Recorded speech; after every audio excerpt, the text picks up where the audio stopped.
Bismillahirrahmanirrahim. My name is Amzar Shah. Today our topic is speed of sound in air.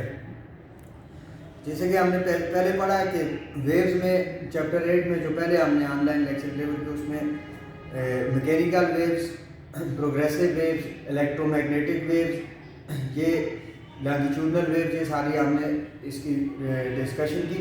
आज जो topic है हमारा बहुत important topic है, इस चैप्टर की बैकबोन है और उस टॉपिक का नाम है speed of sound in air. यानी कि जब साउंड एयर में से ट्रैवल करती है एक जगह से दूसरी जगह, तो वो किस फिनोमेना को, किस लॉ को, किस प्रोसेस को तय करते हुए, फॉलो करते हुए वो स्पीड उसकी फॉलो करती है। साउंड जो है हमें पता है मैकेनिकल वेव है और मैकेनिकल लॉन्गिट्यूडनल वेव है। और मैकेनिकल लॉन्गिट्यूडनल वेव वो वेव होती है जिसको ट्रैवल करने के लिए मीडियम रिक्वायर होता है, और लॉन्गिट्यूडनल वेव को कंप्रेशनल वेव भी कहते हैं।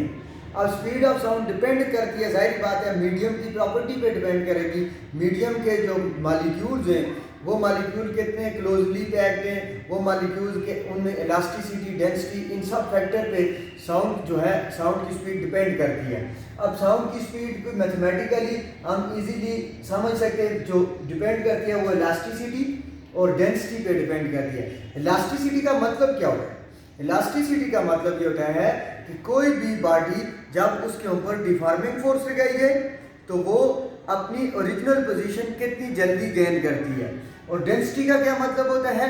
डेंसिटी का मतलब है कि मास पर यूनिट वॉल्यूम किसी भी मीडियम में जो मॉलिक्यूल है वो कितना मास एक खास वॉल्यूम में ऑक्यूपाई करते हैं, कितना मास एक खास वॉल्यूम में कैरी करते हैं। ठीक है, तो स्पीड ऑफ साउंड के बारे में जो सबसे हम जनरल डिस्कशन करते हैं, स्पीड ऑफ साउंड जो है गैसेस में हम कहते हैं स्मॉलर है, और लिक्विड और गैसेस में, लिक्विड और सॉलिड में सॉरी ज़्यादा है। उसकी रीज़न क्या होती है?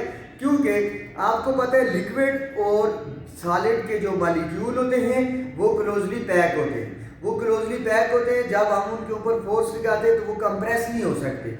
यानी कि उनका जो इलास्टिक मॉड्यूल होता है लिक्विड और सॉलिड का एज कम्पेयर टू गैसेस बहुत ज़्यादा होता है। और इलास्टिक मॉड्यूल क्यों ज़्यादा होता है? क्योंकि वो ज़्यादा आसानी से कंप्रेसिबल नहीं होते, उनके दरमियान फोर्सेस ऑफ अट्रैक्शन स्ट्रांग होती है उनके मॉलिक्यूल्स के दरमियान। तो गैसेस का स्मॉलर इलास्टिक मॉड्यूलस होता है, यानी कि गैसेस कंप्रेसिबल होती है, लिहाजा गैसेस के अंदर साउंड की जो स्पीड है वो बहुत कम होती है as compare to liquid and solid. अब हम न्यूटन का व्यू देखते हैं कि न्यूटन ने वो कौन सी अजम्पशन ली थी, न्यूटन ने किस अजम्पशन के तहत स्पीड ऑफ साउंड कैलकुलेट की थी, और आया जो न्यूटन ने अजम्पशन ली थी वो ठीक थी या गलत थी। तो जब न्यूटन का ये ख्याल था कि जब साउंड वेव चूंकि कंप्रेशनल वेव है, लॉन्गिट्यूडनल मैकेनिकल वेव है, तो वो एयर के अंदर कंप्रेशन और रेफ्लेक्शन का एक पैटर्न बनाते हुए ट्रेवल करती है। तो जब कंप्रेशन आपको पता है वो रीजन होता है जहां मॉलिक्यूल क्लोजली पैक होते हैं, और रेफ्लेक्शन वो वाला रीजन होता है जहां मॉलिक्यूल थोड़ा एक दूसरे से फार अवे होते हैं। तो कंप्रेशन और रेफ्लेक्शन के पैटर्न को जब फॉलो करते हुए मॉलिक्यूल कंप्रेशन रेफ्लेक्शन जनरेट करते, तो वहां पे कंप्रेशन और रेफ्लेक्शन में न्यूटन ने जो अजम्पशन ली थी उसने कहा था कि टेम्परेचर कांस्टेंट होता है, यानी मॉलिक्यूल एक दूसरे के करीब आते हैं फिर एक दूसरे के दूर चले जाते हैं। सिंपल हार्मोनिक मोशन ऑसिलेशन जब करते हैं उस वक्त जो टेम्परेचर होता है वो कांस्टेंट होता है। ठीक है, जबकि प्रेशर P से डेल्टा P चेंज हो जाता है, वॉल्यूम V से डेल्टा V चेंज हो जाता है। तो आपको पता है ऐसा प्रोसेस जिसमें टेम्परेचर कांस्टेंट हो, प्रेशर और वॉल्यूम चेंज हो, उस प्रोसेस को आइसोथर्मल प्रोसेस कहते हैं। और न्यूटन की अजम्पशन के मुताबिक जो साउंड का ट्रेवल कर रहा है एयर में से वो एक आइसोथर्मल प्रोसेस है। और बॉयल लॉ की कंडीशन भी यही है। बॉयल लॉ कहता है जब आप गिवन क्वांटिटी ऑफ गैस को कांस्टेंट रखेंगे और टेम्परेचर कांस्टेंट होगा तो उस वक्त बॉयल्स लॉ एप्लीकेबल है। बॉयल्स लॉ को कैसे हम अप्लाई करते हैं? बॉयल्स लॉ है क्या? प्रेशर और वॉल्यूम इनवर्सली रिलेटेड है, यानी कि अगर आप डेल्टा P प्रेशर इंक्रीज करेंगे और डेल्टा V वॉल्यूम वहां से कम हो जाएगा। तो आइए मैथमेटिकली देखते हैं जरा यहाँ बॉयल लॉ कैसे। ये बॉयल लॉ की मैथमेटिकल फॉर्म है PV कांस्टेंट। ठीक है, P कहाँ से कितना चेंज हो गया? P से डेल्टा P चेंज हो गया और V कितना कम हो गया? Delta V। Delta P pressure कम हुआ, डेल्टा पी सॉरी प्रेशर ज्यादा हुआ, डेल्टा वी वॉल्यूम कम हो गया। टोटल जो प्रोडक्ट है वो क्या रह गया, कांस्टेंट।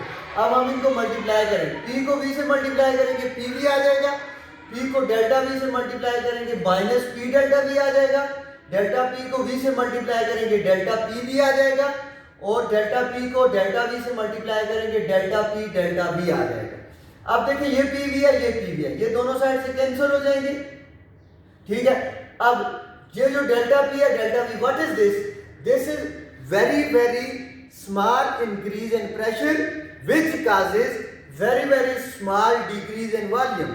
तो इसको हम, इस फैक्टर को हम इग्नोर कर देंगे, क्योंकि ये फैक्टर इतना कम होगा, बहुत कम प्रेशर ज्यादा हुआ है और बहुत ही कम वॉल्यूम में चेंज है, तो हम इसको नेग्लेक्ट कर देंगे। ये वाला जो फैक्टर है ये नेग्लेक्ट हो जाएगा, तो हमारे पास ये रह जाएगा minus P delta we plus. अब ये माइनस पी डेल्टा वी है, इसको इधर ले जाए तो ये प्लस पी डेल्टा वी हो जाएगा और ये प्लस डेल्टा पी वी रह जाएगा। अब देखें ये डेल्टा वी इधर पी के साथ मल्टीप्लाई हो रहा है, तो जो चीज एक साइड पे मल्टीप्लाई होती है दूसरी साइड डिवाइड हो जाती है, ये डेल्टा वी इस फैक्टर के नीचे डिवाइड हो जाएगा। जब ये डिवाइड हो जाएगा तो delta P V divided by V. अब ये जो वी है ये नामिनेटर है, किसी भी नामिनेटर को आप डिनोमिनेटर का डिनोमिनेटर लिख सकते हैं। For example 2 multiply by 3 divided by 4। मैं सपोज करता हूं हमारे पास एक फ्रैक्शन है, तो मैं इसको ऐसे भी लिख सकता हूं 2/4/3। तो ये डिनोमिनेटर है, इस नॉमिनेटर को मैं डिनोमिनेटर का डिनोमिनेटर बना रहा हूं, तो इस वजह से ये जो v है इसको delta v divided by v में लिखता हूं, डिनोमिनेटर को डिनोमिनेटर का डिनोमिनेटर बना। अब इसकी फिजिकल मीनिंग्स क्या है, this is pressure, applied pressure, this is small increase in volume, this is original volume, ठीक है। तो स्मॉल इंक्रीज इन वॉल्यूम और change in volume per unit original volume is called volumetric strain. इसको volumetric strain में लिख सकता हूं, volumetric strain. और what is delta P, this is stress. तो ये स्ट्रेस बाय स्ट्रेन हमारे पास पता है इलास्टिक मॉडुलस बन जाता है। तो ये जो इलास्टिक मॉडुलस बन गया है, तो आप इसको इक्वेशन नंबर P है, P की जो वैल्यू है वो आप लिख सकते हैं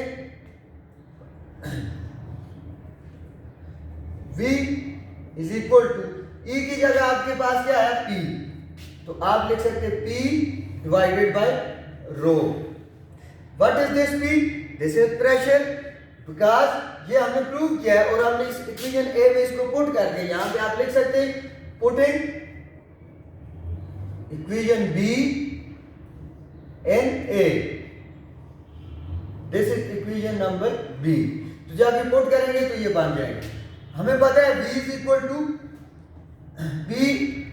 P होता है rho G H. Here rho is the, हम आइडियल कंडीशन में या स्टैंडर्ड फॉर्म में रो m का मतलब है मरकरी की डेंसिटी। तो अब इसकी ये वैल्यूज P की यहाँ पे पुट करते हैं, rho m g h divided by rho, this rho for air, this rho for mercury, this is the density of mercury, this is the density of air. हमें पता है मरकरी की जो डेंसिटी होती है वो होती है 13,600 किलोग्राम पर मीटर क्यूब या 13,600 किलोमीटर पर क्यूब। ग्रेविटी की वैल्यू आपको पता है 9.8 मीटर पर सेकंड स्क्वायर है। हाइट जो होती है 76 सेंटीमीटर होती है या 0.76 मीटर अगर हम ऐसा यूनिट में लिखते हैं। और एयर की जो डेंसिटी होती है वो है जी 1.29 किलोग्राम पर मीटर क्यूब, ठीक है। अब इन तमाम वैल्यू को जब आप पुट करेंगे तो आपके पास आ जाएगी speed of sound in air आ जाएगी 281 मीटर पर सेकेंड, जो कि लास्ट में देखें कंक्लूजन क्या है। ये आप तमाम वैल्यू इधर पुट करेंगे आपके पास स्पीड ऑफ साउंड ये आएगी। आप कैलकुलेटर में चेक कर लें। अब ये जो स्पीड ऑफ साउंड है, ओरिजिनल स्पीड ऑफ साउंड जो है वो तो 331 मीटर पर सेकेंड है या 332 मीटर पर सेकेंड है।